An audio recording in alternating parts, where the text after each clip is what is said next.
नमस्कार। ये micro controller का एक और सेशन है। तो इस सेशन में हम सीखेंगे कि प्रोग्रामिंग कॉन्सेप्ट्स क्या हैं माइक्रो कंट्रोलर के।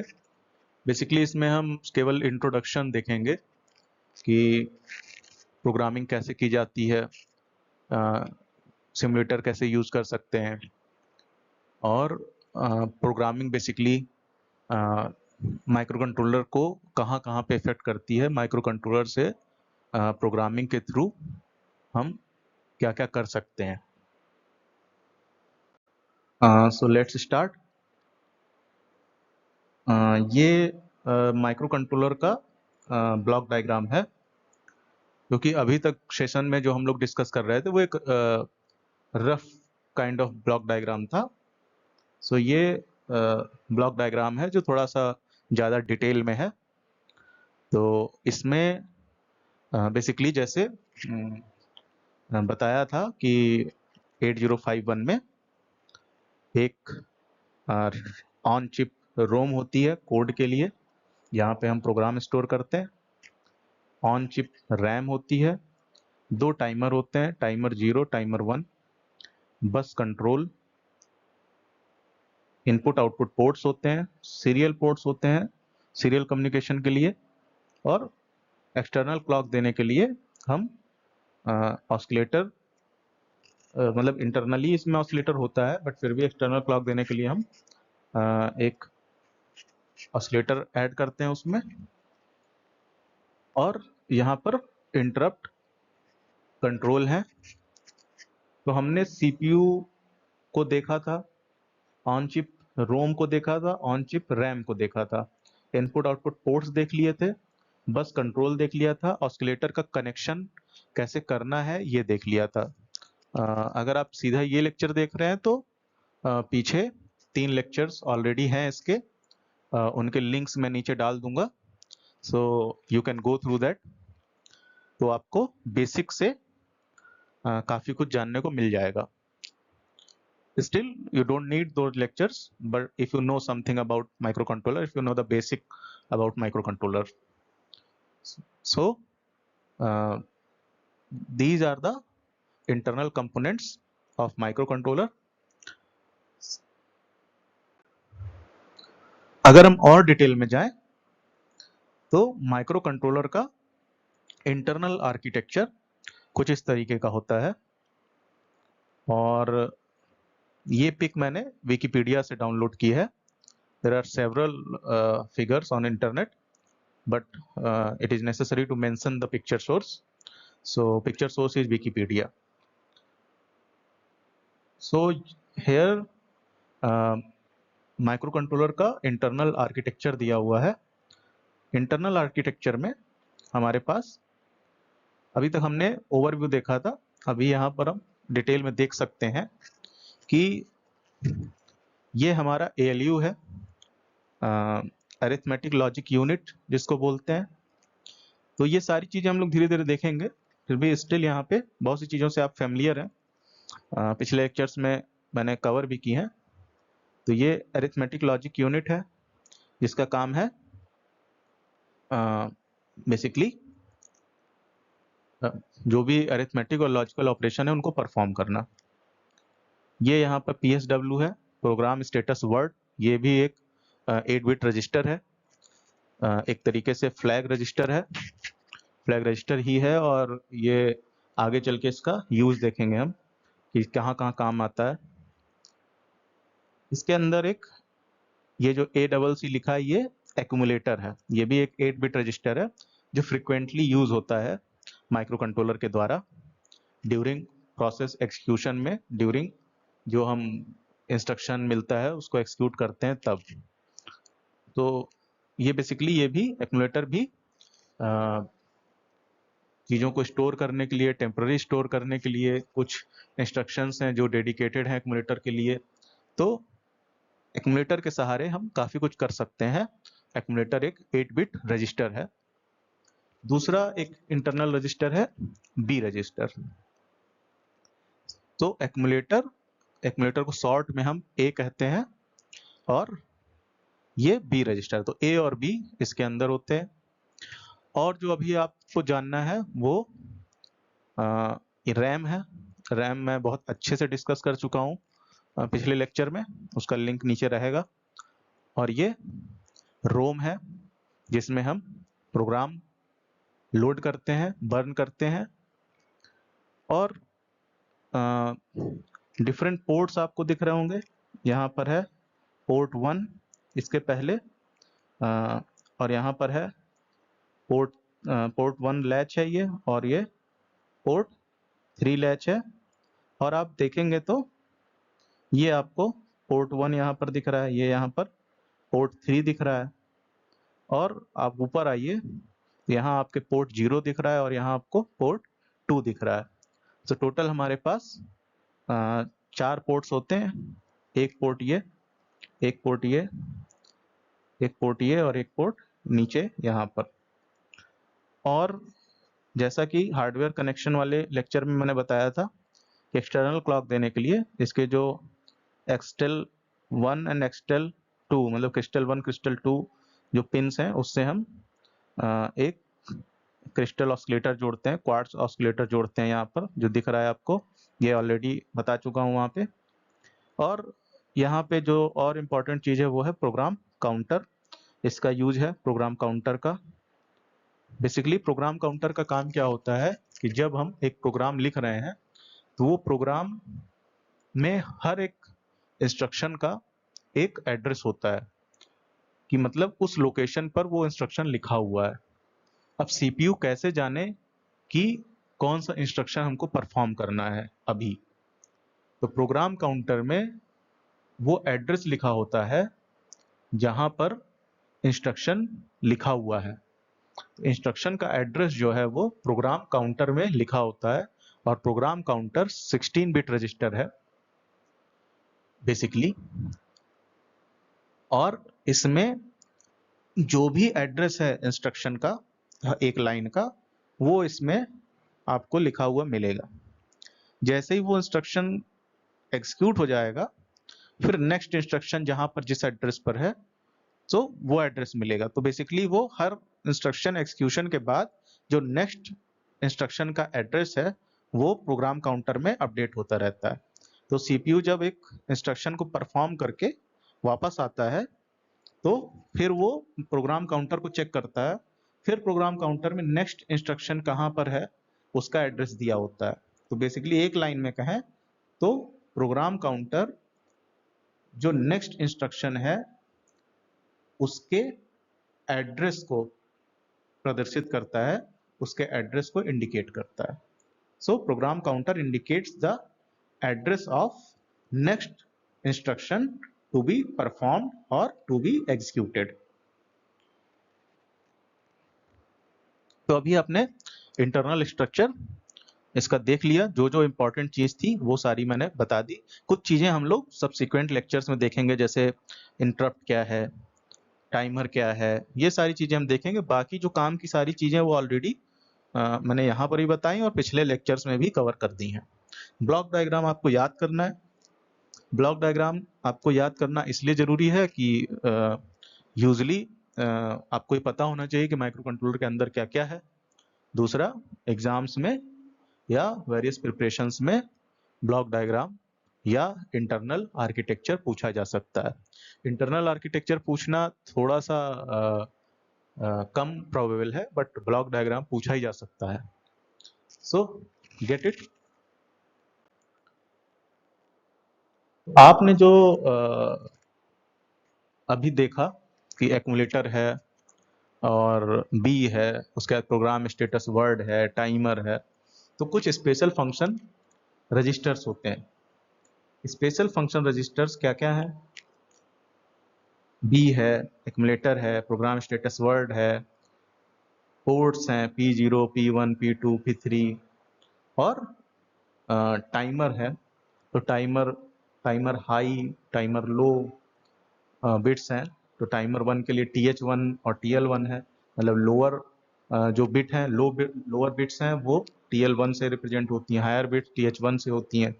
फिर TH0 है, TL0 है, ये आपका टाइमर 0 के लिए है। फिर आपका टी मोड है कि टी मोड है, टी कॉन है, पी कॉन है, स्टैक पॉइंटर है। सो ये सब सारी जो चीजें हैं ये सब हम लोग सबसिक्वेंट लेक्चर्स में देखेंगे, क्योंकि हम लोग धीरे धीरे सीख रहे हैं चीजें। तो अभी हम लोग ने क्या क्या देख लिया है ऑलरेडी। एक्यूमुलेटर देख लिया, बी का यूज देख लिया, प्रोग्राम स्टेटस वर्ड अभी हम लोग डिस्कस करेंगे, P3 पता है क्या है, P1 पता है क्या है, P0 पता है क्या है, इनका काम क्या है ये भी पता है हमको। सो इतने लेकिन जो भी स्पेशल फंक्शन रजिस्टर्स है वो यहाँ पर लिखे हुए हैं लाइन से, बी है, AC है, तो इस तरीके से। अब जितने स्पेशल फंक्शन रजिस्टर्स हैं उनका भी एक एड्रेस होता है, क्योंकि आपको अगर उन स्पेशल फंक्शन रजिस्टर्स की वैल्यू देखनी है, उस स्पेशल फंक्शन रजिस्टर्स में जो डेटा है वो देखना है, तो आपको उसका एड्रेस पता होना चाहिए कि उसका एड्रेस क्या है। तो आपको स्पेशल फंक्शन रजिस्टर्स को भी डिफरेंट लोकेशंस अलॉट होते हैं, और उन लोकेशंस को हम कैसे देखेंगे, और उन पर जो एड्रेस दिया हुआ है वो कहाँ कहाँ पर है वो यहाँ पर दिखाया गया है। बेसिकली हमको ये पता है कि 00 से लेकर के 00 से लेकर के 7F तक, तो 00 से लेके 7F तक हमारा रैम जो है वो इंगेज्ड है। 00 से 07 तक रजिस्टर बैंक 1 को अलॉटेड है एड्रेस, 08 से 0F तक रजिस्टर बैंक 1 अलॉटेड है, 10 से 17 तक रजिस्टर बैंक 2 अलॉटेड है, 18 से 1F तक रजिस्टर बैंक 3 अलॉटेड है, 20 से 2F तक बिट एड्रेसेबल रैम है, और 30 से 7F तक स्केच पैड रैम को अलॉटेड है। इसका मतलब है कि जो स्पेशल फंक्शन रजिस्टर है वो इतने एड्रेस उसको नहीं दिए जा सकते, क्योंकि यहाँ तक के जो एड्रेस है वो ऑलरेडी ऑक्यूपाइड है, वो एड्रेस ऑलरेडी डिस्ट्रीब्यूटेड है। तो 00 से 7F तक का जो एड्रेस है वो डिस्ट्रीब्यूटेड है। तो इस 7F के बाद जो नेक्स्ट एड्रेस है वो क्या है, 80 है।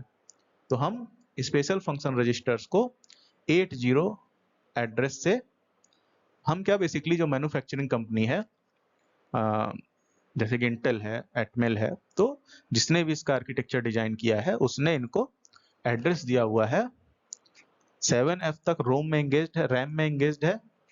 उसके बाद 80H से लेके 180H से FFH तक का जो एड्रेस है ये क्योंकि हमको 7F के बाद से ही शुरू करना है, तो 7F के बाद हमारा 80 शुरू होता है। सो 80 से लेके FF तक जो है उसमें हमने स्पेशल फंक्शन रजिस्टर्स को एड्रेस एलोकेट किए हुए हैं। तो आपका स्पेशल फंक्शन रजिस्टर जितने हैं वो यहाँ पर दिए हुए हैं। ये है बी रजिस्टर, एक्यूमुलेटर। बेसिकली हम नीचे से शुरू करें तो 80 लोकेशन पर पोर्ट 0 का एड्रेस है, मतलब पोर्ट 0 को अगर हमें ढूंढना है तो हमको 80H लोकेशन पर जाना पड़ेगा। फिर स्टैक पॉइंटर है, फिर इसी तरीके से आप देखते जाएंगे। तो ये सब अभी हम लोग जो रेड है केवल वो अभी देखेंगे इसको टाइम आने पर, लेकिन आपको इसका एड्रेस जो है, जो उसके सामने लिखा हुआ है ये एड्रेस यही है। जैसे TH1 का एड्रेस क्या है, 8DH है, TH0 का एड्रेस 8CH है। सिमिलरली फॉर ऑल, यहाँ P0 का जो एड्रेस है वो क्या है, 80H है। इसी तरीके से P1 का जो एड्रेस है वो क्या है, 90H है। फिर P2 का एड्रेस क्या है, A0H है। फिर P3 का एड्रेस क्या है, B0H है। प्रोग्राम स्टेटस वर्ड PSW का एड्रेस क्या है, D0H है। एक्यूमुलेटर का एड्रेस क्या है, E0H है। और रजिस्टर B का एड्रेस क्या है, F0H है। सो जो भी हमारे स्पेशल फंक्शन रजिस्टर्स हैं उनका एड्रेस दिया हुआ है यहाँ पर, ये हमको प्रोग्रामिंग में काम आएगा। अब हमने देखा पोर्ट 0, तो अगर हम यहाँ पर पोर्ट 0 देखें तो पोर्ट 0 में हमें पता है कितने पिन होते हैं, 8 पिन होते हैं। हर पिन का नाम है, P 0.0 है, P 0.1 है, P 0.2 है, P 0.3 है, P 0.4 है, P 0.5 है, P 0.6 है, P 0.7 है। इसी तरीके से पोर्ट 1 है हमारा, पोर्ट 1 भी 8 हिस्सों में डिवाइडेड है, यहाँ पर दिख रहा है। उसी तरह से P2 भी, इसमें भी 8 फ्लिप फ्लॉप्स हैं, 8 रजिस्टर्स हैं। तो यहाँ पर क्या है, 8 बिट रजिस्टर है। तो P2.0 से लेके P2.7 तक है। इसी तरीके से P3 है जिसका एड्रेस क्या है, B0 है। तो यह है P3.0, 3.1, 3.2, 3.7 तक ये हो गया। और हमारा PSW प्रोग्राम स्टेटस वर्ड, तो वहाँ पे इसी तरह 8 बिट है। क्या क्या है, P फॉर पैरिटी, OV मतलब ये वाला ब्लैंक है सेकंड वाला, OV मतलब ओवरफ्लो। RS1 और RS0 का काम अभी हम बताएंगे। F0 AC means auxiliary carry और कैरी। ऑक्सिलरी कैरी मतलब वो भी आगे हम लोग एग्जाम्पल में देख लेंगे। सो ऑक्सिलरी कैरी बेसिकली होता है क्या है कि हमारा 8 बिट का रजिस्टर है। अगर लीस्ट सिग्निफिकेंट बिट से हम बढ़ते हैं मोस्ट सिग्निफिकेंट बिट की तरफ, जब दाएं से बाएं की तरफ बढ़ते हैं, तो अगर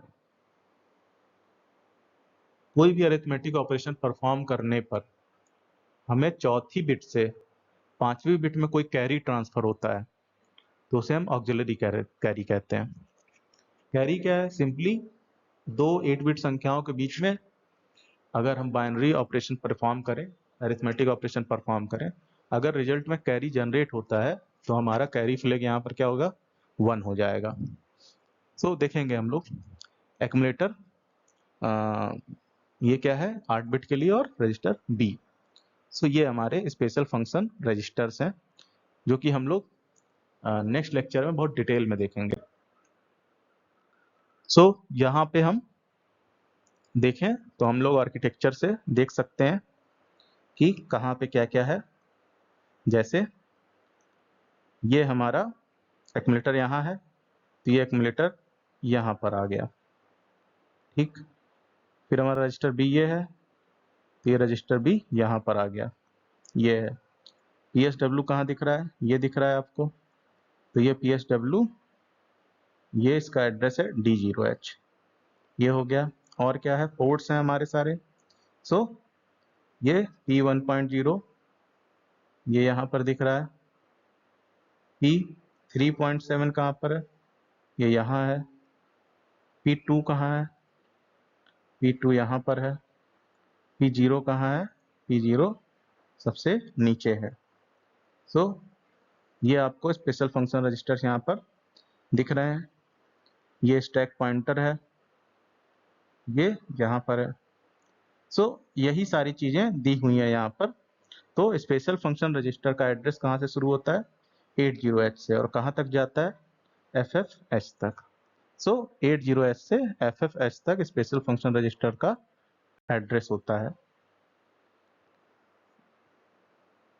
सो यहाँ पर भी तो बेसिकली अभी हमने क्योंकि हमारा इस लेक्चर में फोकस ये है कि हम प्रोग्रामिंग कैसे कर सकते हैं उसका एक इंट्रोडक्शन दे दें, फिर हम सब्सिक्वेंटली प्रोग्रामिंग इंस्ट्रक्शन सीखते जाएंगे और जितने भी स्पेशल फंक्शन रजिस्टर का यूज है वो भी बताते जाएंगे। कुछ हम नेक्स्ट लेक्चर्स में अरिथमेटिक ऑपरेशंस देखेंगे, लॉजिकल ऑपरेशंस देखेंगे, टाइमर का उपयोग कैसे करते हैं वो देखेंगे, और इसके अलावा LCD और एक्सटर्नल हार्डवेयर, एक्सटर्नल मॉड्यूल्स कैसे ऐड कर सकते हैं वो भी देखेंगे। सो अभी तक फिलहाल हम लोग एक तरीके से प्लेटफॉर्म तैयार कर रहे हैं, एक तरीके से एक माइक्रो कंट्रोलर का बेसिक जान रहे हैं, ताकि अगर हमारा बेसिक मजबूत हो जाएगा उसके बाद हम सीधा प्रोग्रामिंग पे फोकस करेंगे और एड्रेसिंग मोड्स वगैरह देखेंगे, और कहाँ पर क्या स्टोर होता है, कहाँ से क्या एग्जीक्यूशन होता है, वो सारी चीजें हमको पहले समझना जरूरी है कि हमने प्रोग्राम लिखा तो कहाँ लिखा, प्रोग्राम एग्जीक्यूट हुआ तो डेटा कहाँ चला गया, मेमोरी को कैसे एक्सेस किया। अभी हम लोग इसमें ये देख रहे हैं इस लेक्चर में। तो यहाँ पर अगर हम देखें तो सबसे व्यापक रूप में निम्न रजिस्टर उपयोग होते हैं, कौन कौन से? B, R0, R1, R2, R3, R4, R5, R6, R7 और एक्यूमुलेटर, DPTR और प्रोग्राम काउंटर। इतने रजिस्टर्स फ्रीक्वेंटली यूज हो रहे हैं, खूब यूज होते हैं। तो R0 से R7 तक रजिस्टर कौन है? ये रजिस्टर बैंक 1, रजिस्टर बैंक 0, जो रैम में रजिस्टर बैंक 0 है, उसके जो रजिस्टर्स हैं वो बाय डिफॉल्ट मान लिए जाते हैं कि ये R0, R1, R2 जब भी लिखा हो तो बाय डिफॉल्ट अगर कुछ और स्पेशल ना दिया हो तो आप यही समझिए कि वो रजिस्टर बैंक 0 के रजिस्टर 0, रजिस्टर 1, रजिस्टर 2, रजिस्टर 3 और रजिस्टर 7 हैं। और इसके अलावा जो बाकी रजिस्टर्स हैं वो भी हैं। इन सब का उपयोग बहुत ऑफन किया जाएगा, इसमें बहुत जल्दी जल्दी होता है। फिर क्या है? फिर प्रोग्राम स्टेटस वर्ड है। प्रोग्राम स्टेटस वर्ड का उपयोग किया जाता है, जिसको फ्लैग रजिस्टर बोला जाता है। और ये भी क्या है? एक 8 बिट रजिस्टर है, लेकिन इसमें केवल 6 बिट का उपयोग किया जाता है, क्योंकि जो डॉट करके है वो यूजर के लिए है या तो, और वो भी हम लोग देखते हैं। तो यहाँ पर 4 हैं, कैरी, ऑक्सिलरी कैरी, पैरिटी और ओवरफ्लो। और RS0, RS1 का उपयोग होता है डिफॉल्ट रजिस्टर्स को चूज करने में। कैसे? तो प्रोग्राम स्टेटस वर्ड में ये 8 बिट होती है। ये यहाँ पर carry, auxiliary carry, RS1, RS0, अब ये यही यूजफुल है। OV और P, जो जो इंपॉर्टेंट है वो मैं बता रहा हूँ। सो सबसे पहले क्या है? कैरी फ्लैग है। कैरी फ्लैग मतलब सपोज आपने 2 नंबर जोड़े, अगर रिजल्ट में कैरी आ रहा है तो कैरी फ्लैग क्या होगा? ये जो रजिस्टर है इसमें 1 हो जाएगा, ये इस रजिस्टर में 1 स्टोर हो जाएगा। ऑक्सिलरी कैरी क्या है? AC। ऑक्सिलरी कैरी ये है कि अगर आपकी 8 बिट का रिजल्ट है, 8 बिट के 2 नंबर आप जोड़ रहे हो या कोई भी अरिथमेटिक ऑपरेशन परफॉर्म कर रहे हो, तो अगर आप 8 बिट का 2 नंबर जोड़ रहे हो, 2 बाइनरी नंबर, तो चौथी बिट से 5वीं बिट में अगर कोई कैरी ट्रांसफर होता है, चौथी बिट से आपको कोई कैरी बारो करना पड़ता है 5वीं बिट के लिए, तो आपको ऑक्सिलरी कैरी जो होगा वो 1 होगा, तब ऑक्सिलरी कैरी 1 माना जाएगा। और अगर कैरी नहीं लेना पड़ रहा है चौथी बिट से 5वीं बिट को, तो ऑक्सिलरी कैरी 0 होगा। अब RS1 और RS0 क्या है? ये फ्लैग में अगर 0 है तो रजिस्टर बैंक 0 सिलेक्ट हो जाएगा।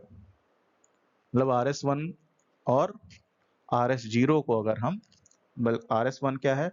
PSW.4 है और PSW.3 है। तो अगर हम PSW.4 को 0 कर दें और PSW.3 को 0 कर दें, ये हमारा PSW.3 है और ये हमारा PSW.4 है, ये हमारा PSW.0 है। ऐसे ही बढ़ते जाएंगे। तो PSW.3 और PSW.4 अगर हम इन दोनों को 0 कर दें, इसको 0 कर दें और इसको 0 कर दें, तो अगर हम दोनों को 0 कर देंगे तो हमारा रजिस्टर बैंक 0 सिलेक्ट हो जाएगा। अगर हम इसको 0 कर दें, RS1 को 0 कर दें, RS0 को 1 कर दें, तो हमारा रजिस्टर बैंक 1 सिलेक्ट हो जाएगा।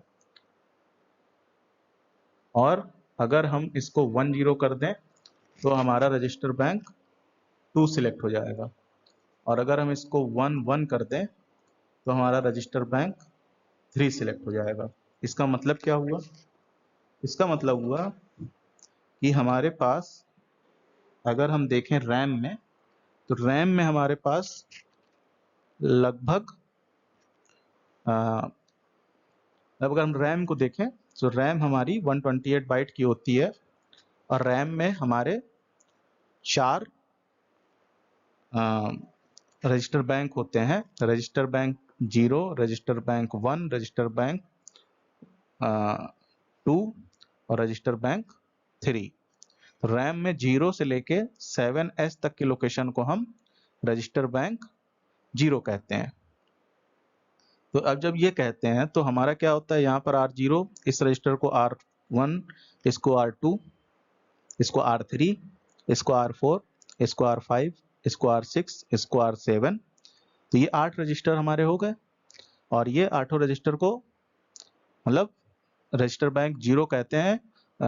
लोकेशन 0H से लेके 7S तक जो है इसको हम रजिस्टर बैंक 0 कहते हैं। तो हमारा जो रजिस्टर बैंक 0 हुआ बेसिकली, तो अब हम अगर हमको बोलना है कि रजिस्टर बैंक 0 के R1 रजिस्टर को एक्सेस करना है तो सीपीयू कैसे पहचानेगा कि रजिस्टर बैंक 0 का R1 है यहाँ पे। तो वो देखेगा यहाँ पर कि PS1 क्या है, PS0 क्या है। अगर RS1 क्या है और RS0 क्या है, मतलब PSW.3 और PSW.4 क्या है। तो अगर उसको लगेगा कि यहाँ पर 0 है तो समझ जाएगा कि रजिस्टर बैंक 1 सिलेक्टेड है और जो हम R3 लिख रहे हैं वो रजिस्टर बैंक 0 का है। जो R4 है वो रजिस्टर बैंक 0 से संबंधित है, वो इस फ्लैग रजिस्टर को देख के समझ जाएगा। अब इसी तरीके से ये अगेन R0 से R7 तक है, लेकिन ये रजिस्टर बैंक 1 के R0 और R7 है। रजिस्टर बैंक 1 के रजिस्टर्स हैं R0, R1, R2, R3, R4, R7। तो अब दो जगह पे आपको दिख रहा है, यहाँ पर भी R1 है और यहाँ पर भी R1 है। तो अब रजिस्टर और लेकिन अंतर क्या है, ये रजिस्टर बैंक 0 का R1 है और ये रजिस्टर बैंक 1 का R1 है। तो अब सीपीयू कैसे पहचानेगा कि हमने R मान लीजिए लिख दिया सिंपली R3। अब हमने लिख दिया सिंपली R3। अब R3 तो हमने लिख दिया। अब सीपीयू कैसे पहचानेगा कि ये कहाँ का R3 है, ये वाला R3 है या ये वाला R3 है। ये सीपीयू कैसे पता चलेगा? तो सीपीयू को पता चलेगा फ्लैग रजिस्टर को चेक करके। अगर फ्लैग रजिस्टर में ये दोनों बिट 0 है, मतलब ये 0 है, तो वो समझ जाएगा कि ये R3 रजिस्टर बैंक 0 वाला R3 है। और अगर यहाँ पर 01 है तो वो समझ जाएगा कि ये रजिस्टर बैंक 1 वाला R3 है। So it will understand that कि ये फ्लैग बिट को देख करके, फ्लैग बिट में कौन सी, PSW.3 को और PSW.4 को देख के ये समझ जाएगा कि कौन सा रजिस्टर बैंक है। सिमिलरली हमारे पास रजिस्टर बैंक 2 होता है, तो रजिस्टर बैंक 2 के लिए ये क्या करेगा, RS1 को 1 कर देगा और RS0 को 0 अगर हम दे देंगे यहाँ पर तो ये 1 दे दें और ये 0 दे देंगे, मतलब PSW.3 ये RS0 को रिप्रेजेंट करती है, तो ये PSW.3 है और ये PSW.4 है।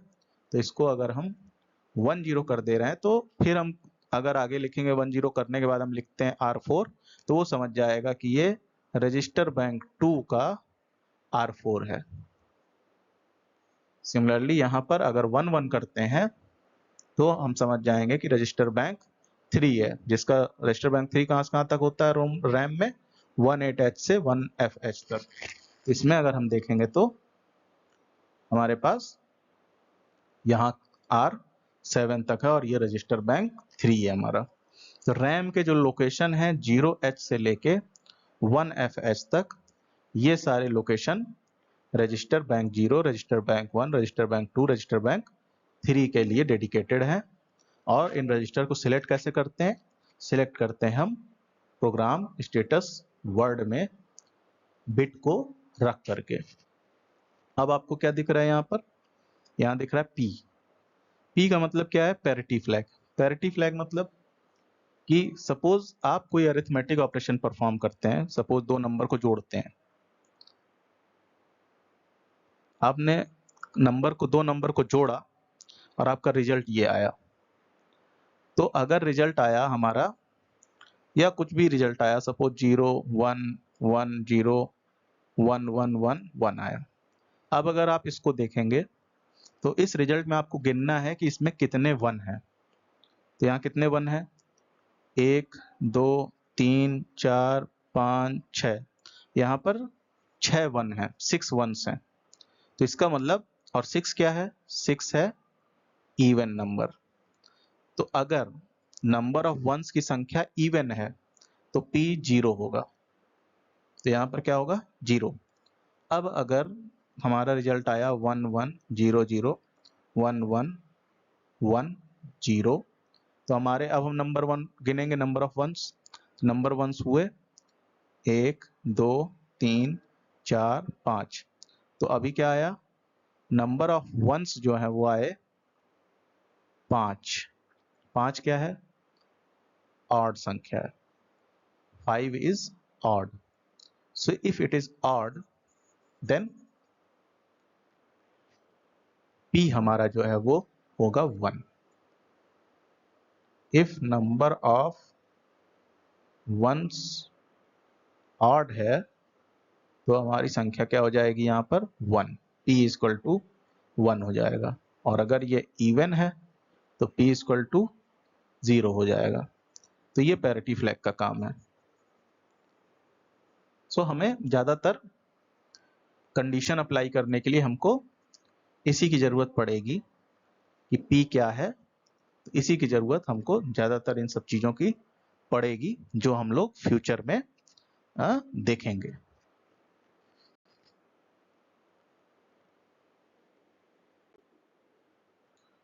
अब हम लोग आते हैं प्रोग्रामिंग के पार्ट में। बेसिक हमने जान लिया कि रजिस्टर कैसे सिलेक्ट करेंगे, क्योंकि आपको उन्हीं रजिस्टर्स में स्टोर करना पड़ेगा। और एक चीज है कि अगर कोई वैल्यू हमने RS0 और RS1 को, जो प्रोग्राम स्टेटस वर्ड में देखा था, बाय डिफॉल्ट वो 0 0 रहता है।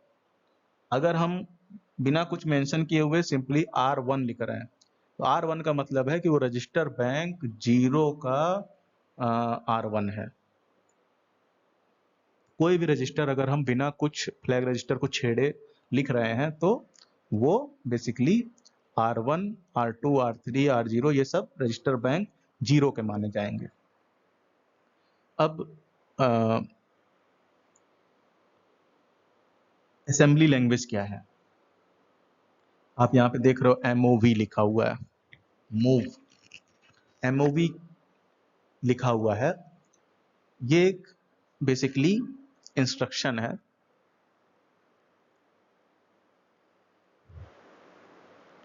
अब ये इंस्ट्रक्शन क्या करता है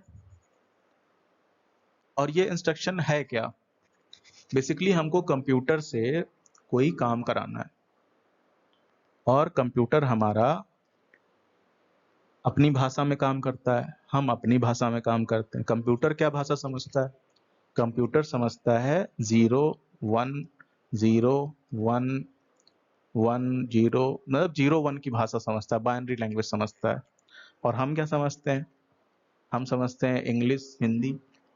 बेसिकली इंग्लिश मान लीजिए हम समझते हैं, तो हमारी भाषा ABCD की है, तो हम ABCD समझते हैं, कंप्यूटर 1 0 0 1 समझता है। अब कंप्यूटर से कैसे बात करें? अगर हम बात करनी है, हमको बात करनी है, तो हमको उसको 0 1 की भाषा में समझाना पड़ेगा। और हम हर बार 0 1 0 1 तो लिख नहीं सकते हर चीज के लिए, हमको बहुत इंस्ट्रक्शन देने हैं। तो जो मैन्युफैक्चरिंग कंपनी है वो कुछ कीवर्ड्स देती है, एक तरीके से टैग्स देती है कि अगर आप अपनी भाषा में MOV टाइप करेंगे तो कंप्यूटर इसका कुछ मतलब समझ लेगा। वो कैसे समझेगा? वो बीच की प्रक्रिया है। बीच की प्रक्रिया में वो कुछ अपना करके और यहाँ पे कंप्यूटर समझ लेगा। तो बीच की प्रक्रिया क्या है वो अभी हम दिखाएंगे। तो बीच की प्रक्रिया में कंप्यूटर इस प्रोसेस से गुजरेगा और ये कंप्यूटर समझ जाएगा। तो ये जो कोड्स हैं, ये जो टैग्स हैं, वर्ड्स दिए हुए हैं, ये वर्ड्स डिफाइंड हैं, आप इसके अलावा कुछ और नहीं लिख सकते। आपको MOV ही लिखना है, और ये कंपनी द्वारा निर्धारित है कि जब आप ये लिखेंगे तो मशीन ये समझेगी। आप इसी तरह बहुत ढेर सारे इंस्ट्रक्शंस दिए हुए हैं, वो सारे इंस्ट्रक्शंस वही हैं, आपको उन्हीं इंस्ट्रक्शंस को लिखना है, तभी मशीन समझेगी, नहीं तो नहीं समझेगी, क्योंकि ये मैन्युफैक्चरर द्वारा डिफाइन किया गया है। मैन्युफैक्चरर ने ये डिफाइन किया कि आप ये लिखोगे तो मशीन ये समझेगी। तो ये जो टिपिकल कीवर्ड हैं जो मैन्युफैक्चरर ने आपको दिए हैं, इन कीवर्ड्स को बोलते हैं निमोनिक्स।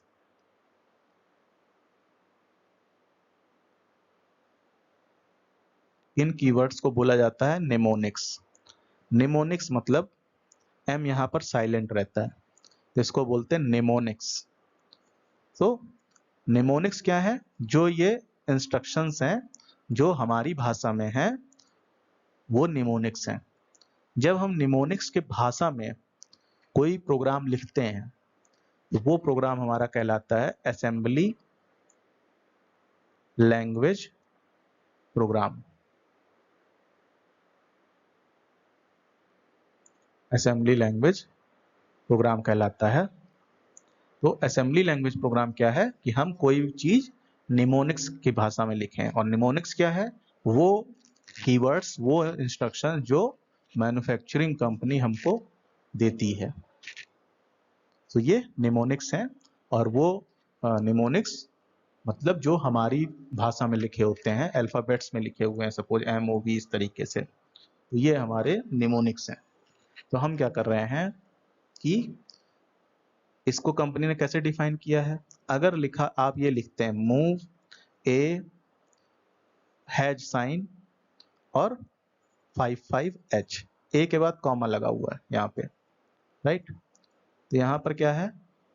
यहाँ पर कॉमा लगा हुआ है, और तो क्या हुआ यहाँ पर? इसका मतलब ये हुआ कि जो ये डेटा लिखा हुआ है, अगर हैज हैज का मतलब, ये हैज मतलब जो लिखा हुआ है उसके बाद वो डेटा है।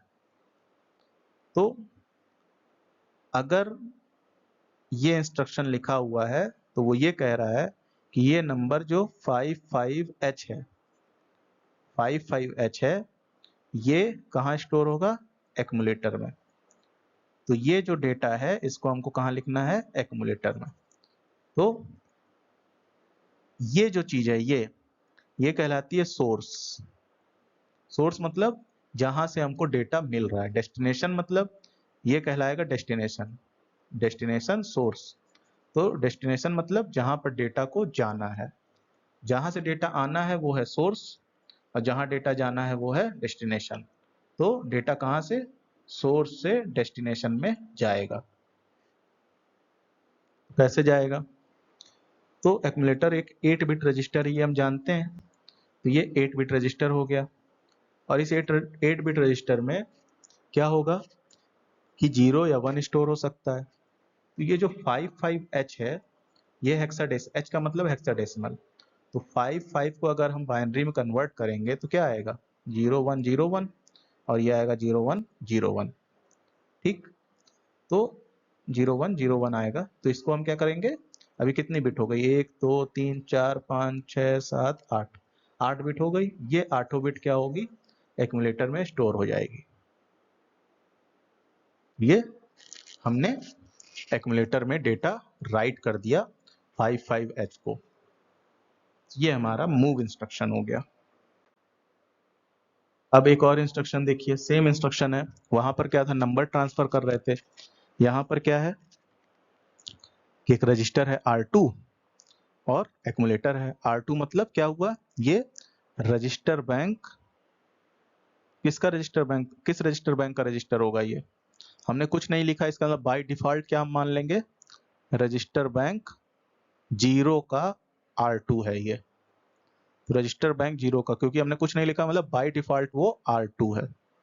सो R2 में क्या होगा? जो A में डेटा है, A में जो डेटा स्टोर है वो कहाँ चला जाएगा? वो चला जाएगा R2 में। कैसे? ए में डेटा मान लीजिए क्या है, ए में इस वक्त ये डेटा है 01010101 मतलब 55H डेटा है मान लीजिए ए में। तो ए में क्या है अभी 55H। अब जैसे ये इंस्ट्रक्शन एग्जीक्यूट होगा, सीपीयू इस इंस्ट्रक्शन को परफॉर्म करेगा, तो क्या होगा, यहां से डेटा जो है वो R2 में ट्रांसफर हो जाएगा। एक्यूमुलेटर से डेटा रजिस्टर R2 में चला जाएगा। R2 भी क्या है, 8 बिट रजिस्टर है। तो ये बेसिकली मूव का फंक्शन है। मूव में या तो आप register to register data transfer कर सकते हो या डायरेक्ट किसी नंबर को रजिस्टर में ट्रांसफर कर सकते हो। तो अब हमने इंस्ट्रक्शन देखे। अगर हम ढेर सारे निमोनिक्स को, ढेर सारे इंस्ट्रक्शंस को मिला करके एक जगह पे लिख दें, तो जैसे यहां पर हमने सारे इंस्ट्रक्शन को एक जगह पे लिख दिया, तो ये एक के बाद एक सारे इंस्ट्रक्शन है लाइन से लिखे हुए हैं। तो इसी को हम क्या कहते हैं, प्रोग्राम कहते हैं। Program is collection of various instructions. तो प्रोग्राम बेसिकली क्या है कि डिफरेंट इंस्ट्रक्शंस का एक सीक्वेंस है कि क्या होगा, पहले ये वाली लाइन एग्जीक्यूट होगी, फिर सीपीयू इस लाइन को पढ़ेगा कब और इसके हिसाब से काम करेगा, फिर सीपीयू इस लाइन को पढ़ेगा, इसके हिसाब से काम करेगा, फिर यहाँ आएगा, इसके हिसाब से काम करेगा और लास्ट में यहाँ पर आके खत्म हो जाएगा प्रोग्राम। तो क्योंकि ये ORG, मूव, एंड इस तरह की भाषाओं में लिखा हुआ है, तो ये कोड हैं जो कंपनी द्वारा दिए गए हैं। इन कोड को क्या बोलते हैं, इन्हीं कोड को हम बोलते हैं निमोनिक्स। और अगर कोई भी प्रोग्राम निमोनिक्स की भाषा में लिखा हुआ है तो उसको हम बोलते हैं असेंबली लैंग्वेज। सो क्योंकि ये प्रोग्राम है और किस भाषा में लिखा हुआ है, निमोनिक्स की भाषा में, इसलिए इसको हम कह रहे हैं असेंबली लैंग्वेज प्रोग्राम। एक प्रोग्राम जो असेंबली लैंग्वेज में लिखा गया है। अब इस प्रोग्राम को एग्जीक्यूट करेंगे तो क्या क्या होगा और ये प्रोग्राम कहाँ लिखा जाएगा। ये प्रोग्राम कहीं माइक्रो कंट्रोलर में लिखा होगा जहां से प्रोग्राम पढ़ेगा जो है सीपीयू हमारा। वो क्या होता है, हमारे सीपीयू के अंदर, जब हमारे माइक्रो कंट्रोलर के अंदर इतनी चीजें दिख रही हैं, बाकी हमने इंटरनल आर्किटेक्चर दिखाए ही कितनी चीजें होती हैं उसके अंदर, हम मुख्य मुख्य चीजें ले रहे हैं। एक्यूमुलेटर है, प्रोग्राम काउंटर है, रोम है, रैम है और डिफरेंट पोर्ट्स हैं, पोर्ट 0, पोर्ट 2, पोर्ट 3, पोर्ट 1। तो ये चीजें हैं। तो प्रोग्राम कहाँ लिखा जाता है, इसमें प्रोग्राम लिखा जाता है रोम में। जो अभी हमने पीछे प्रोग्राम देखा, वो प्रोग्राम हम कहीं लिखेंगे तो लिखेंगे का माइक्रो कंट्रोलर के अंदर जो रोम है, रोम मेमोरी में हम प्रोग्राम को लिखेंगे। अब हम अपने प्रोग्राम को लेते हैं। हमारा प्रोग्राम क्या है, यही प्रोग्राम है। ये प्रोग्राम कैसे एग्जीक्यूट होगा, बेसिकली हमारा ORG दिखाता है कि हम रोम के ORG के बाद जो एड्रेस है, तो ये दिखाता है कि हमारा प्रोग्राम 0028 लोकेशन से स्टोर होना शुरू होगा मेमोरी में। रोम में हमारा प्रोग्राम किस एड्रेस पे लिखा जाएगा, सबसे पहले 0028H एड्रेस पर। ये H है, हेक्साडेसिमल है। 00 आप ऐसे लिखेंगे तो सिंपल वो नंबर समझेगा, डेसिमल नंबर समझेगा। अगर आप H लिखेंगे तो वो हेक्साडेसिमल नंबर समझेगा। तो हमारा जो ORG 0028H है, यहाँ पर H का मतलब हुआ कि रोम के 0028 लोकेशन से हमारा प्रोग्राम लिखना शुरू होगा। फिर हमारा एंड है, तो एंड ये दिखाता है कि अब हमारा प्रोग्राम खत्म हो गया। अगर एंड नहीं लिखेंगे तो माइक्रो कंट्रोलर को पता ही नहीं चलेगा कि आपका प्रोग्राम खत्म हो गया और वो हाल्ट कर जाएगा।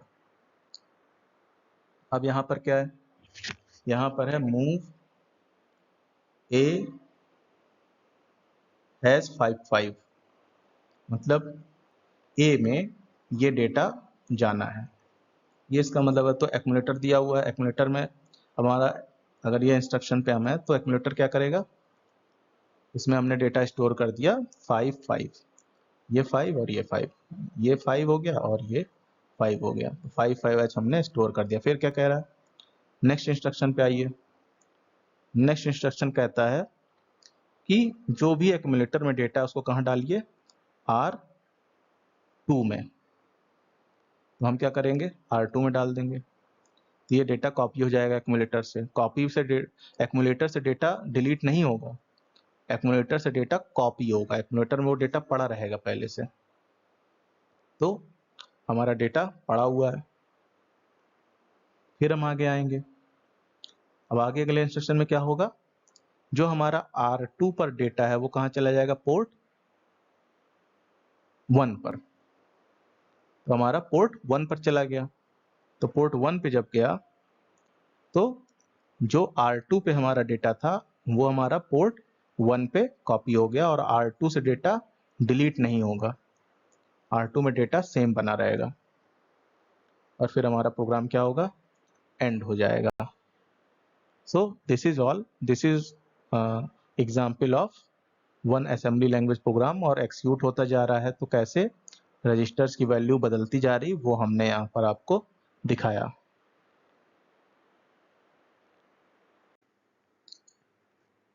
तो अब हम आते हैं सॉफ्टवेयर पार्ट पे। सॉफ्टवेयर पार्ट पे हमको देखना है कि हम कैसे काम करेंगे, प्रोग्राम के साथ होता क्या है जो प्रोग्राम हम बाहर बनाते हैं। तो उसमें बेसिकली क्या है कि हम एक प्रोग्राम एडिटर पर प्रोग्राम लिखते हैं और उसके बाद उसको .asm फाइल बना करके हम असेंबलर में डालते हैं, असेंबलर प्रोग्राम में। तो ये सब मैं अभी आगे जो है वीडियो में लाइव आपको दिखा दूंगा कि सिमुलेटर में कहाँ पे कैसे फाइल .asm से सेव होती है, कैसे लिस्ट फाइल जनरेट होती है, वो सब मैं आपको सॉफ्टवेयर में बता दूंगा करके। सो वो इस वीडियो में दिया हुआ है लास्ट तक। तो एडिटर प्रोग्राम में हम प्रोग्राम लिख लिया और उसके बाद उसको प्रोग्राम .asm करके सेव करते हैं। .asm is symbol of assembly language program. So basically main जो हमारी फाइल है वो प्रोग्राम .asm है। देन इसको हम असेंबलर में डाल देते हैं और उसके बाद हम प्रोग्राम जब असेंबलर में डालते हैं तो असेंबलर जनरेट करता है प्रोग्राम .list फाइल और प्रोग्राम .object फाइल। प्रोग्राम मतलब फाइल का नाम है, यहाँ पे आप फाइल का कुछ भी नाम रख सकते हो, जरूरी नहीं प्रोग्राम ही नाम हो, आप कुछ भी रख सकते हो, ABCD जो भी नाम रखना है। तो वो हमने फाइल का नाम रखा है प्रोग्राम। तो प्रोग्राम .list फाइल जो है वो जनरेट होती है असेंबलर के द्वारा। उसके बाद प्रोग्राम .object फाइल जनरेट होती है। ऑब्जेक्ट फाइल और अदर ऑब्जेक्ट फाइल जो है वो सब लिंकर प्रोग्राम में जाती हैं। यहाँ पर प्रोग्राम .abs फाइल जनरेट होती है और फाइनली यहाँ पर OH प्रोग्राम है, हेक्स कन्वर्टर है, तो यहाँ पर प्रोग्राम .hex फाइल जनरेट होती है। Program .hex file basically computer द्वारा समझी जाने वाली फाइल है, ज्यादातर सिमुलेटर हेक्स फाइल लेते हैं। तो hex file is the ultimate file, ultimate goal of this whole procedure. And program .asm को हमने इस प्रक्रिया से गुजारा, बेसिकली असेंबलर से गुजारा और इन सब से गुजर के वो प्रोग्राम .hex फाइल जनरेट होती है जो मशीन के द्वारा समझी जाती है, जो हमारा जो माइक्रो कंट्रोलर है वो इस भाषा को समझ लेता है। तो अभी हम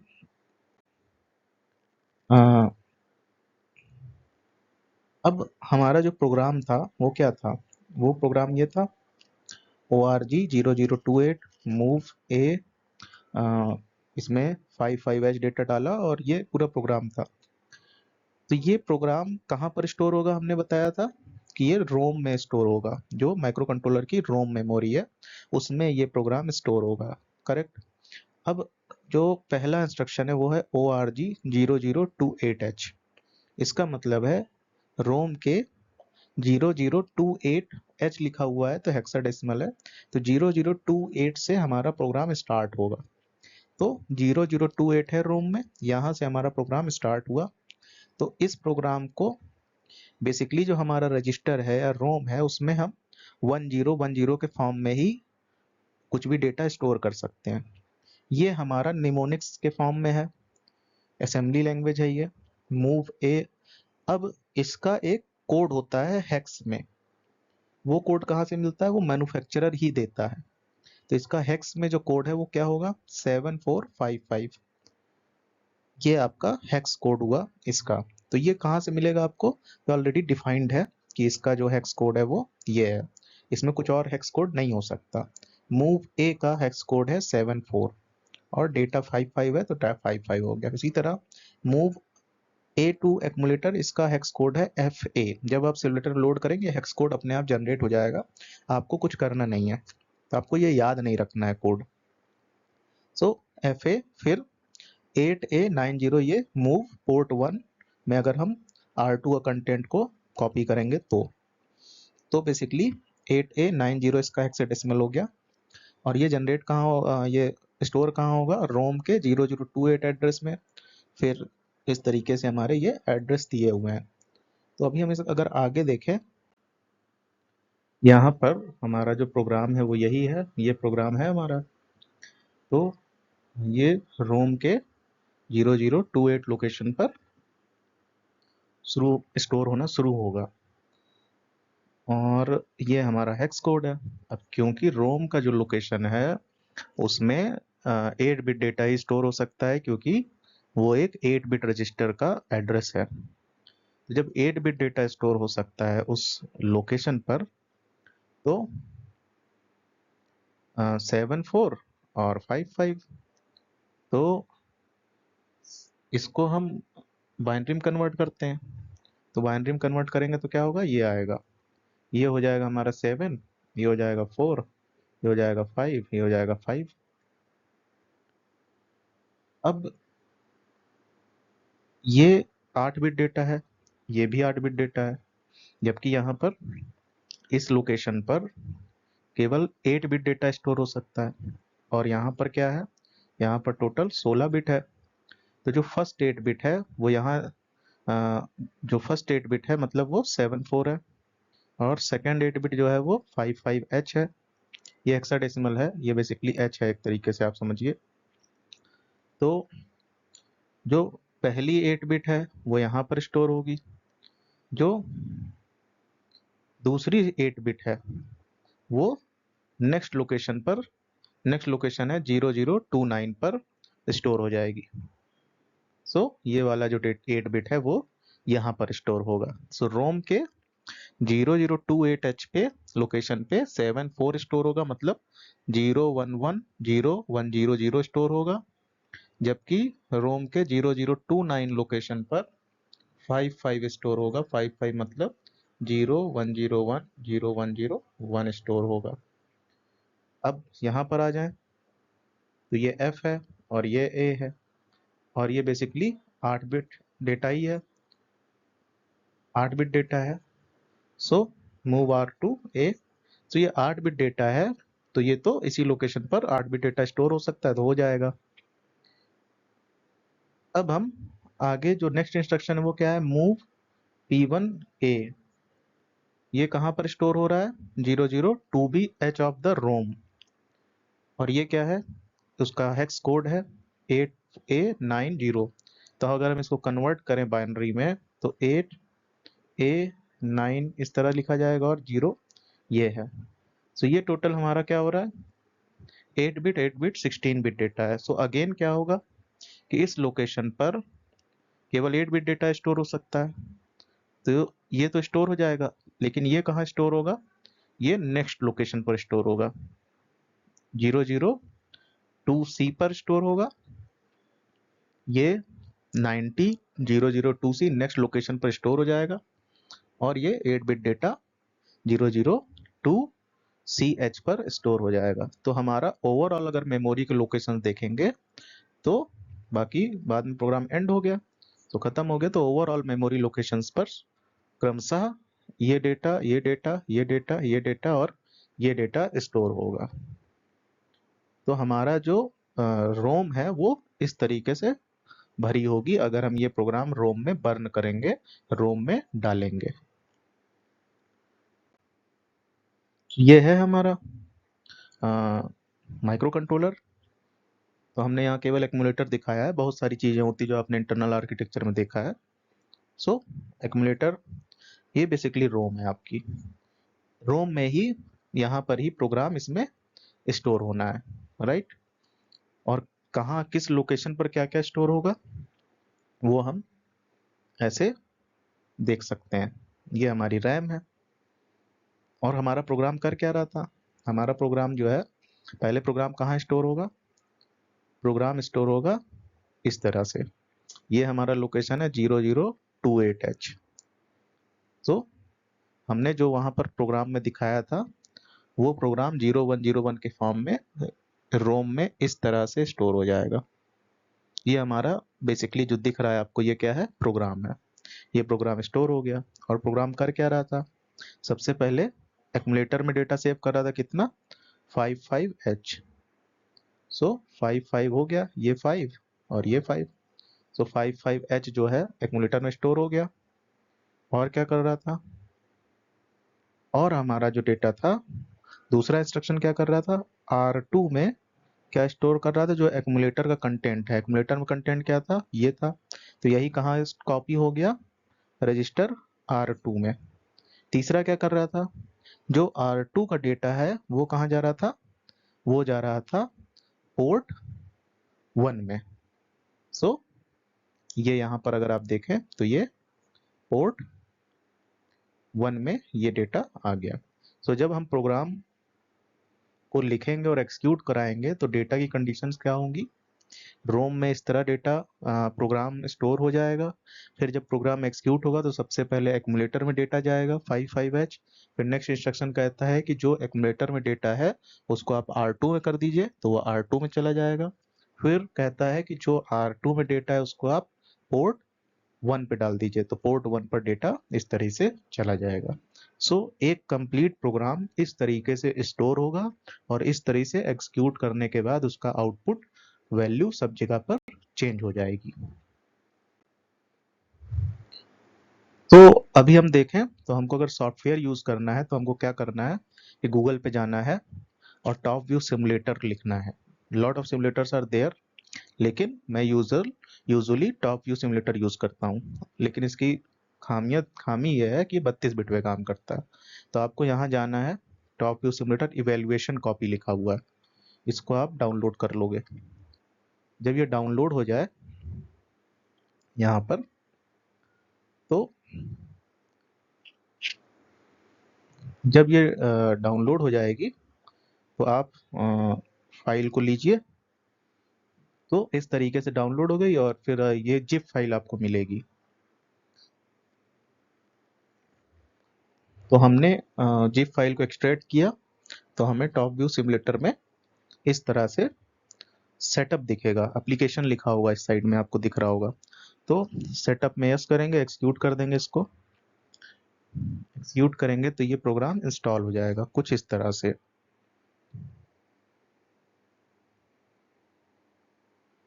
तो जो भी इंस्ट्रक्शन देते जाएं वो नेक्स्ट नेक्स्ट नेक्स्ट करते जाइए आप, और प्रोग्राम को इंस्टॉल कर लीजिए। तो मैंने ऑलरेडी प्रोग्राम इंस्टॉल कर रखा है। सो आप यहाँ पर जो सिंबल देख रहे हैं इस जगह पर, ये मैंने प्रोग्राम ऑलरेडी इंस्टॉल कर रखा है। सो हम इस पर क्लिक करेंगे।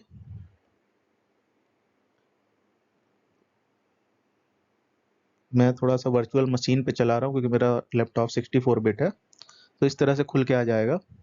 यहाँ पे आप एटमेल के डिफरेंट माइक्रो कंट्रोलर के मॉडल सिलेक्ट कर सकते हैं जिस पे आप काम करना चाहते हैं। तो यहाँ पर हम 89C51 पर काम करना चाहते हैं, तो हम यहाँ पर 89C51 सिलेक्ट कर लेंगे।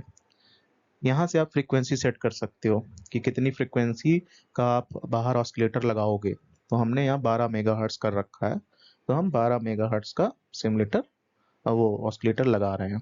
तो यहाँ पे सारी डिटेल दी हुई है इस जगह पे। तो ये आपको दिख रहा होगा सारी डिटेल्स। ये लिखा हुआ है 4 किलोबाइट ऑफ फ्लैश मेमोरी, मतलब रोम मेमोरी। उसके बाद फ्रीक्वेंसी कितनी हम ऑपरेट कर सकते हैं, तो 0 हर्ट्ज से 24 मेगाहर्ट्ज तक की फ्रीक्वेंसी हम ऑपरेट कर सकते हैं। और 32 प्रोग्रामेबल इनपुट आउटपुट लाइंस है, और 128 क्रॉस 8 बिट रैम है, और 16 बिट के 2 टाइमर हैं, 6 इंटरप्ट हैं, और बाकी सीरियल चैनल है, और बाकी सब चीज़ें हैं। सो जो काम पड़ता जा रहा है वो हम बताते जा रहे हैं। सो हम लोग ओके क्लिक करेंगे। जब ओके क्लिक हो जाएगा तो फिर हमें क्या करना है कि हमने बताया था सबसे पहले प्रोग्राम एडिटर पर जा करके हम प्रोग्राम लिखेंगे। तो हम सबसे पहले टेक्स्ट फाइल क्रिएट करेंगे, तो टेक्स्ट फाइल को कुछ भी नाम दे सकते हैं। यहाँ पर हम नाम दे रहे हैं प्रोग्राम। अब जब हमने नाम दे दिया तो हम इसको खोलेंगे और यहाँ प्रोग्राम लिखेंगे। तो हमारा प्रोग्राम क्या था? प्रोग्राम था हमारा ORG, और कैपिटल में लिखिए तो सुविधा रहेगी, ORG 0028H। तो ये लिखा था। नेक्स्ट इंस्ट्रक्शन क्या था? नेक्स्ट इंस्ट्रक्शन था हमारा मूव और A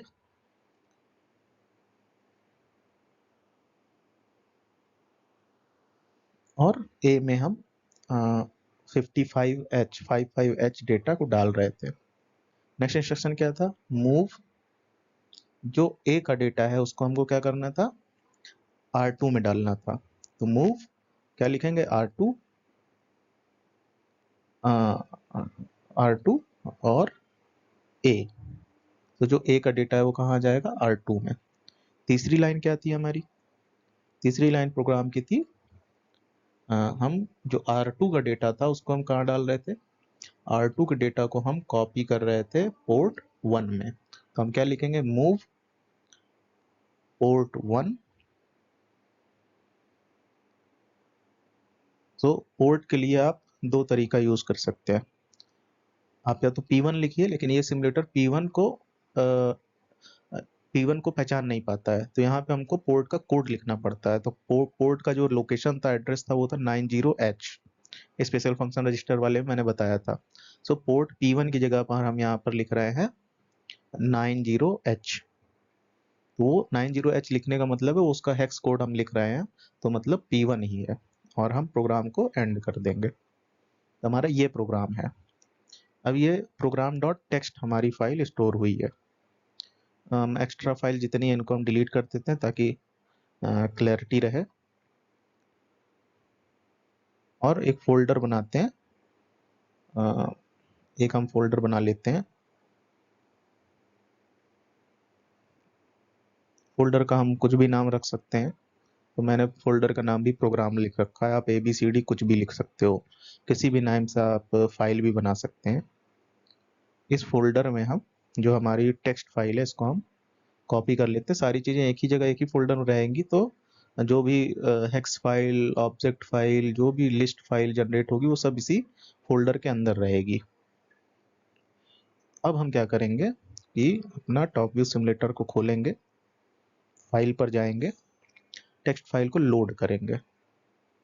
लोड करने के बाद हम प्रोग्राम में जाएंगे। अब क्योंकि अभी हमारी फाइल टेक्स्ट फाइल है तो हम ऑल फाइल सेलेक्ट करेंगे, नहीं तो वो डिटेक्ट नहीं होगी, क्योंकि ये बाय डिफॉल्ट ASM फाइल को सिलेक्ट करता है। तो ये हमारी फाइल खुल गई, इसमें लोड कर लिया हमने। अब हम इस फाइल को as an ASM file store करेंगे। तो यहाँ पर आएंगे और एक्सटेंशन को हम लिख देंगे .asm। जब हम ये लिखेंगे और सेव कर देंगे तो हमारी ये फाइल जो है ASM के नाम से .asm एक्सटेंशन से, आप देख रहे होंगे यहाँ .asm आ गया। सो .asm एक्सटेंशन से सेव हो जाएगी हमारी फाइल।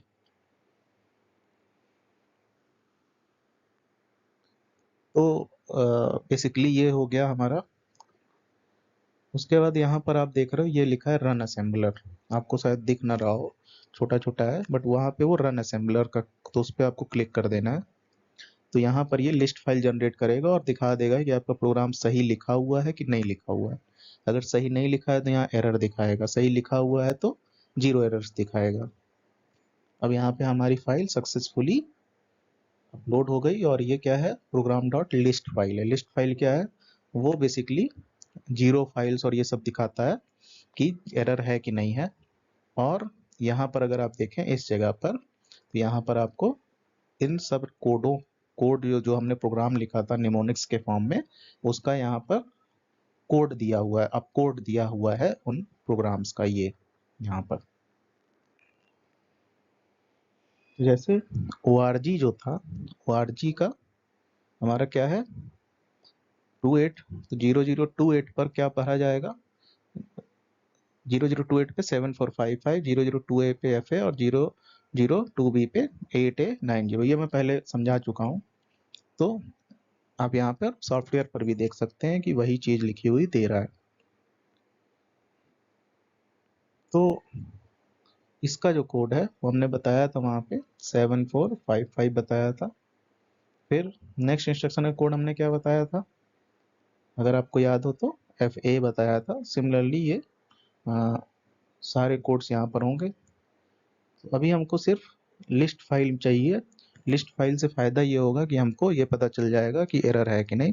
यहाँ से हम इसका व्यू बदल सकते हैं। अभी आप फाइल नहीं देख पा रहे हो तो वहाँ से टाइल व्यू या हॉरिजॉन्टल व्यू देख सकते हो। तो अभी हमने वर्टिकली टाइल किया हुआ है, तो दोनों फाइल वर्टिकली टाइल हो गई, ऑर्गेनाइज्ड हो गई। तो अभी हमारा दो फाइल हमें दिख रही है, program.asm और program.list। सो ये हमारी program.asm फाइल है और ये हमारी program.list फाइल है। तो ये सारे कोड हो गए हमारे और हमारी फाइल तैयार हो गई। अब हमको सिंपली क्या करना है कि हमको बेसिकली देखना है कि आउटपुट कहाँ है हमारा, राइट। सो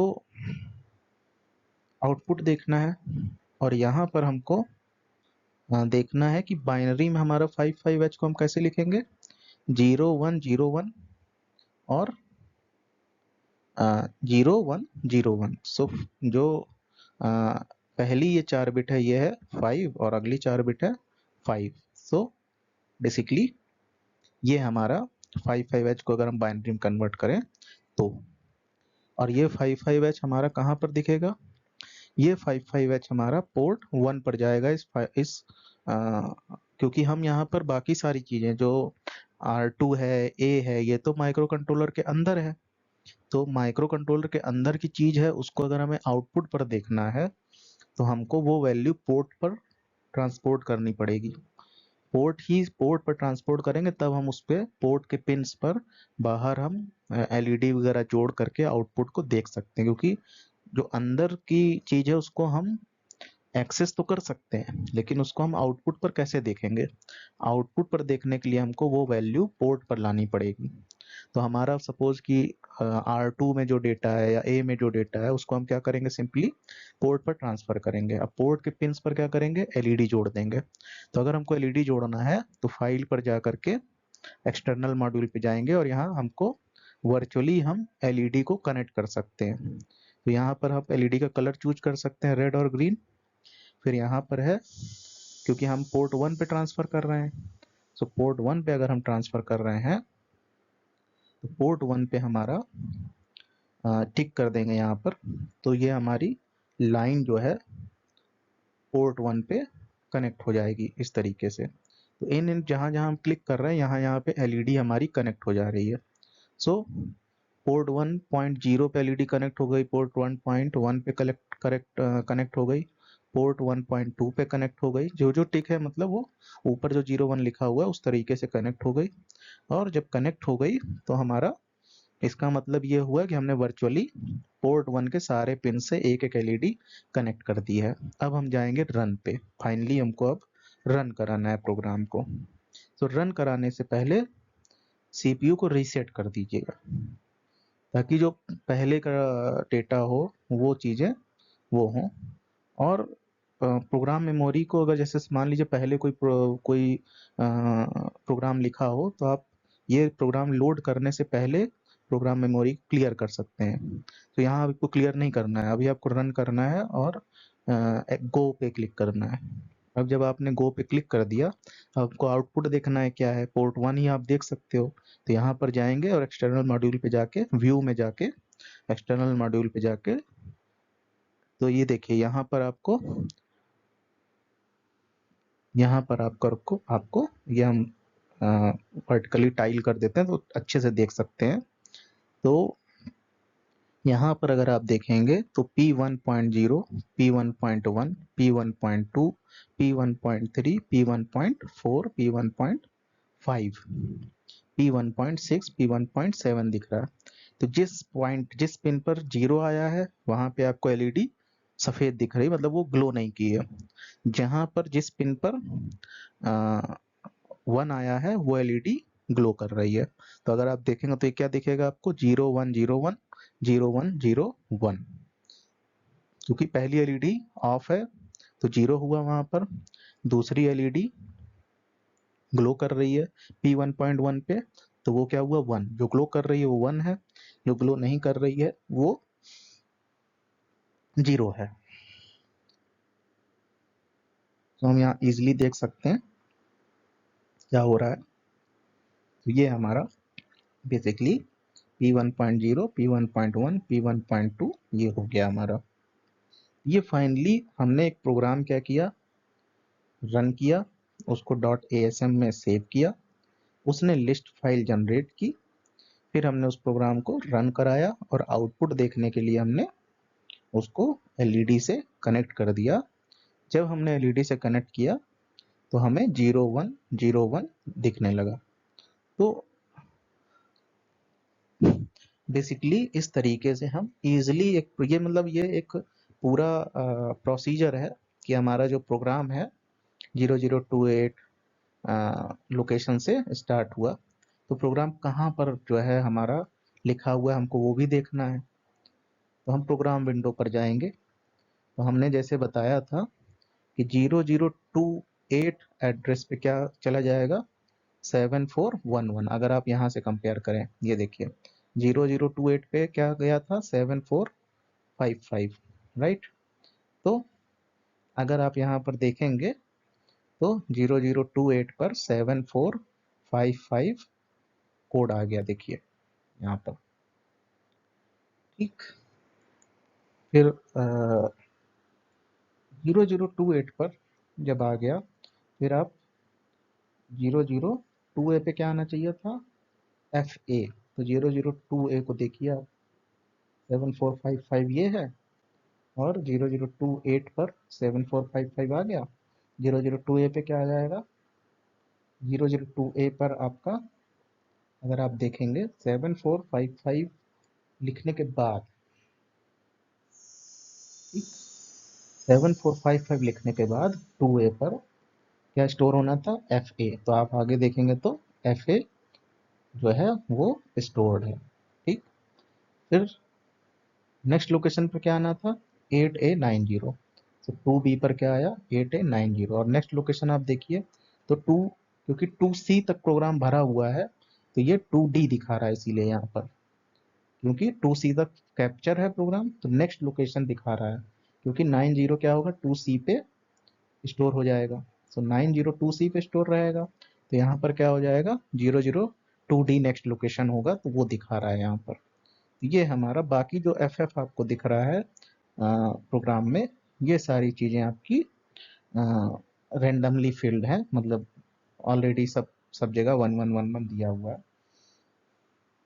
जितने में हम प्रोग्राम लिख रहे हैं उस एड्रेस पे आप यहाँ पे देख सकते हैं कि वहाँ पर ये प्रोग्राम लिखा हुआ है 0028 से शुरू होकर के 002D तक।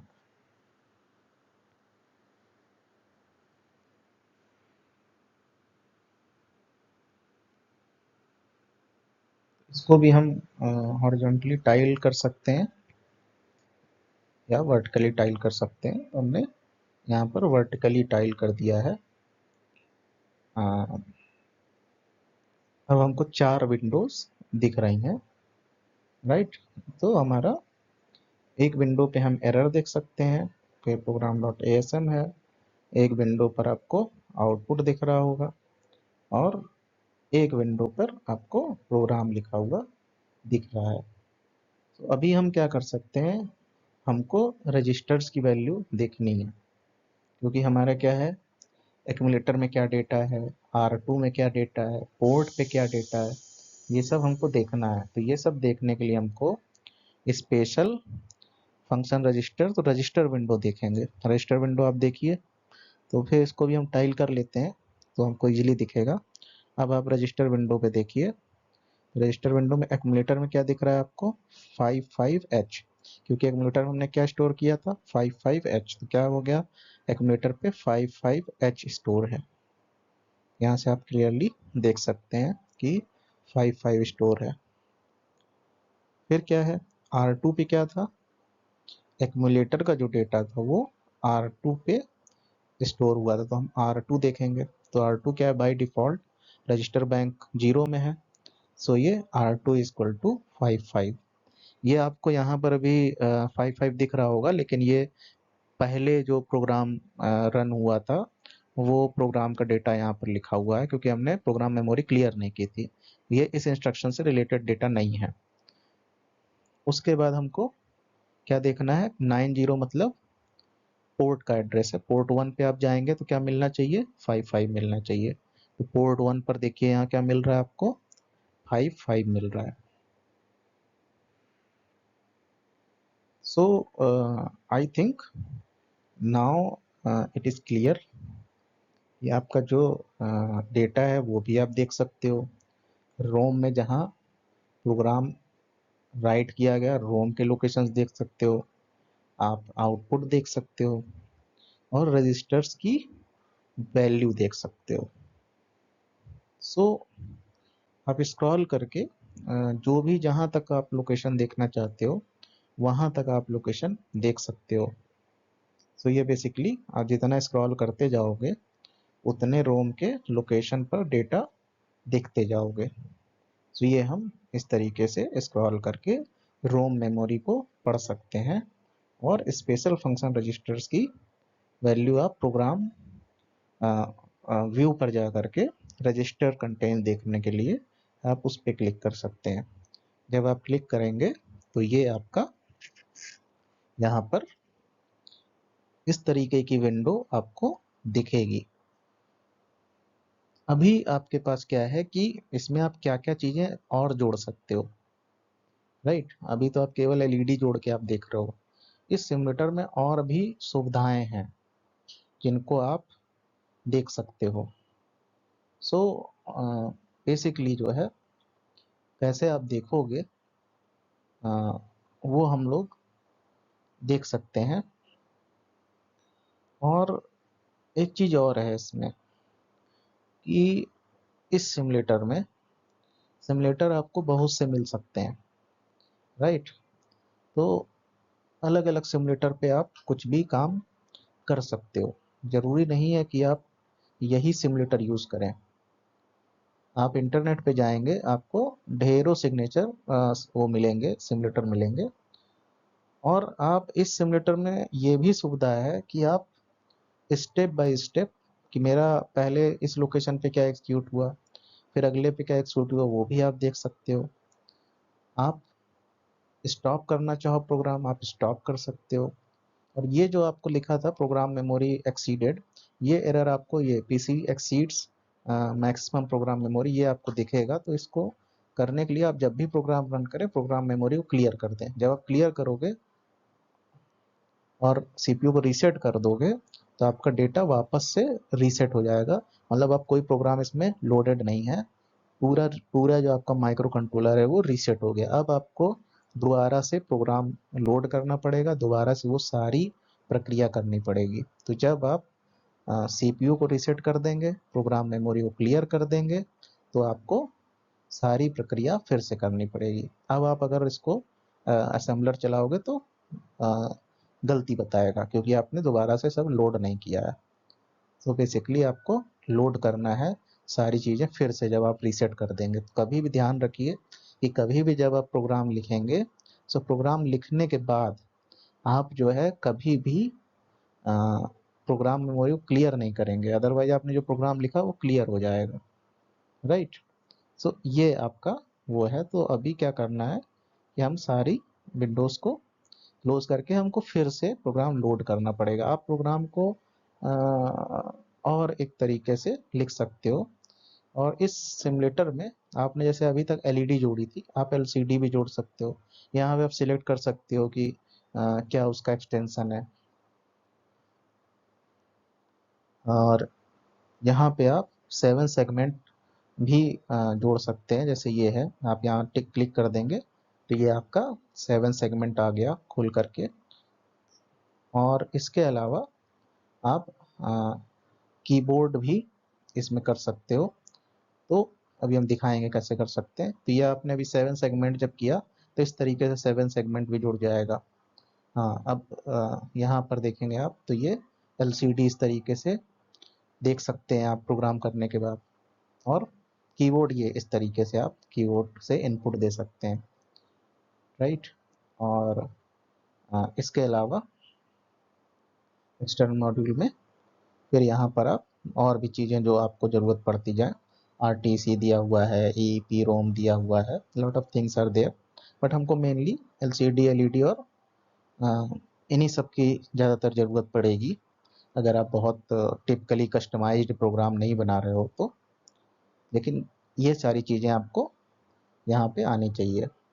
और यहाँ पर आप जो स्पेशल फंक्शन रजिस्टर उसकी बिट वैल्यूज़ भी देख सकते हो कि बिट की वैल्यूज़ क्या हैं एक्यूमुलेटर के और सारी चीज़ों के, राइट। और दूसरा क्या है यहाँ पर कि आप बिट स्टेटस तो देख ही सकते हैं। यहाँ पर इस तरीके से एक एक चीज़ पर क्लिक करके आप मतलब ट्रायल कर सकते हैं कि क्या क्या किस उस पे है। सो हर बटन पे आप क्लिक करके देख सकते हैं कि क्या किसमें दिखा रहा है। तो वो जब आप इंस्टॉल करेंगे तो उसमें लिखा हुआ सब चीज़ आपको जैसे ये दिख रहा होगा सब जगह, तो ये लिखा हुआ आपको दिखेगा। तो बस उस पर क्लिक करेंगे तो आप उससे ईजिली आप मतलब ट्रेस कर सकते हो कि आपने क्या देखना है क्या नहीं देखना है, ठीक है। और अ, अभी हमने क्या किया था, यहाँ पे देखिए हमको प्रोग्राम अभी हमने टेक्स्ट फाइल से किया था। अब हम प्रोग्राम डायरेक्ट भी इस सिमुलेटर में टाइप कर सकते हैं। जैसे यहाँ पर है, यहाँ पर आपको दिख रहा है इंटर द स्टार्टिंग एड्रेस। तो स्टार्टिंग एड्रेस हमने 00 मान लीजिए किया है अभी। तो हमने पहला इंस्ट्रक्शन मान लीजिए, इसका मतलब हम 00 पे शुरू कर रहे हैं। तो 00 पे आप क्या लिखोगे वो आप यहाँ पर देख लेंगे। 00 पे हम सपोज ये इंस्ट्रक्शन लिखना चाह रहे हैं, ठीक है। सो 00 पे अगर हम ये इंस्ट्रक्शन लिखना चाहेंगे तो यहाँ पर क्योंकि वो है ठीक से नहीं लिखा था, अब सही से हम लिख रहे हैं ये। सो जी कॉमा के बाद स्पेस नहीं देना है। तो ये हमारा प्रोग्राम 00 एड्रेस पर स्टोर हो गया और कोड तो बगल में दिखा ही रहा है। नेक्स्ट हमारा क्या था, नेक्स्ट हमारा था इंस्ट्रक्शन ये। तो ये हमारा हो गया R2A। फिर हम नेक्स्ट लोकेशन पर क्या देखिए, अब आपका क्योंकि आप यहाँ पर देख रहे हो कि ये 16 बिट डेटा था, तो जो अगली जगह पे आप इंस्ट्रक्शन लिखोगे क्योंकि 000 और 001 ये डेटा तो ये लोकेशन अब एंगेज्ड हो गया, तो अगला फ्री लोकेशन क्या मिला 002, क्योंकि ये 16 बिट है तो 55 कहाँ स्टोर हो गया 0001 पे, जो यहाँ शो नहीं करता है लेकिन ये आप इजिली समझ सकते हो। अब आपने ये कर दिया, तो हम 3 ही लाइन का लिखे थे तो 3 लाइन का कोड हमारे पास यहाँ पर हमने 00 से अगर शुरू किया तो हमने इस तरह से इसको लिख दिया। ये मैंने डेमो के लिए दिखाया, लेकिन मेरा सजेशन है कि 00 एड्रेस पर प्रोग्राम ना लिखें, शुरू के 40-50 लोकेशन छोड़ करके लिखें। कोशिश करिए कि 0040 से या 0041 से शुरू करें। 40 लोकेशन शुरू के छोड़ दीजिए आप प्रोग्राम के लिए। जब वो आप 40 लोकेशन छोड़ देंगे तो आपके लिए बेटर रहेगा। और फिर आप प्रोग्राम ये देख ही रहे हैं कैसे करना है, तो प्रोग्राम हम इस तरीके से आप टाइल कर सकते हो। तो बेसिकली अगर हम कंक्लूड करें तो हमने इसमें देखा कि एक प्रोग्राम कैसे लिखा जाता है, कैसे वो रोम में स्टोर होता है, कैसे उसको सिमुलेटर पे सिमुलेट करते हैं, कैसे हम एक्सटर्नल मॉड्यूल्स को वर्चुअली इस सिमुलेटर में देख सकते हैं, और कैसे हम प्रोग्राम टेक्स्ट फाइल से भी अपलोड कर सकते हैं और डायरेक्ट इस सिमुलेटर पर भी लिख सकते हैं। और जब यह सारी चीज़ें हम कर लेंगे तब हम सिमुलेटर पे अगर हमारे टेस्ट सही हो गए तब हम इस प्रोग्राम को एक सॉफ्टवेयर के थ्रू, एक चिप के थ्रू, प्रोग्रामर चिप के थ्रू माइक्रो कंट्रोलर में इस प्रोग्राम को रियलिटी में ट्रांसफर कर देंगे।